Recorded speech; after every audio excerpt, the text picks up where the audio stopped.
प्रतिबिंब जनमानसांचे। आज आपण चांगल्या पद्धतीने निर्णय घेतला, एक योग्य निर्णय आपण घेतला आणि येणाऱ्या महानगरपालिकेला आपल्या सर्वांच्या माध्यमातून इथंच नाही तर मी आज एक निमित्त भेटला सगळ्यांनाच विनंती करत इथंच नाही तर ज्या ज्या ठिकाणी आपल्या विचाराचे कुठे लोक उभा असतील, आता 30 तारखेपर्यंत सगळं चालणार आहे। बऱ्याच वेळेला मला लोक विचारतात कसं आहे, काय ठरलं, काय नाही।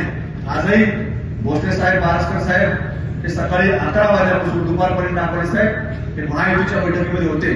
अजून काय त्यांचा मी विचार नाही किंवा त्यांनी मला सांगितलं नाही की काय झालं, काय नाही झालं।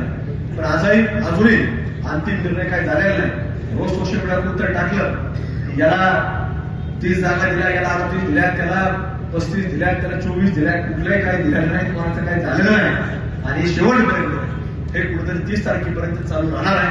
जोपर्यंत 30 तारखे दुपारी अंतिम फॉर्म भरायची वेळ संपत नाही तोपर्यंत आपल्याला कोणताही प्रश्न काय कळणार नाही। कधी कधी 2-2 एबी फॉर्म झाले, मागच्या वेळेस आमच्या उत्सव झालं 2-2 फॉर्म एकाच भागात होऊन जाऊन धीरे गेले, चुकून काहीतरी गोष्टी घडत असतात।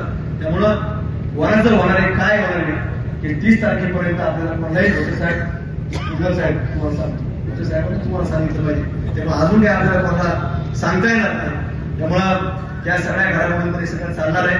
तर आपण सर्वांनी विनंती एवढीच कराल की आज या भागामध्ये नाही तर अहिल्यानगरमध्ये आज असं संपतदारांनी सांगितलं, त्यांनी इथालचं सांगितलं, दारापूरच्या रोडचं सांगितलं, बस स्टँडचं सांगितलं। बस स्टँडचं ज्यावेळेस बसून शिंदे सर कधी बसून आहे तसं अहिल्यानगर शहर स्थापन झालं। नवीन बातम्या आणि ताज्या घडामोडींसाठी आजच आपल्या चॅनलला सबस्क्राईब करा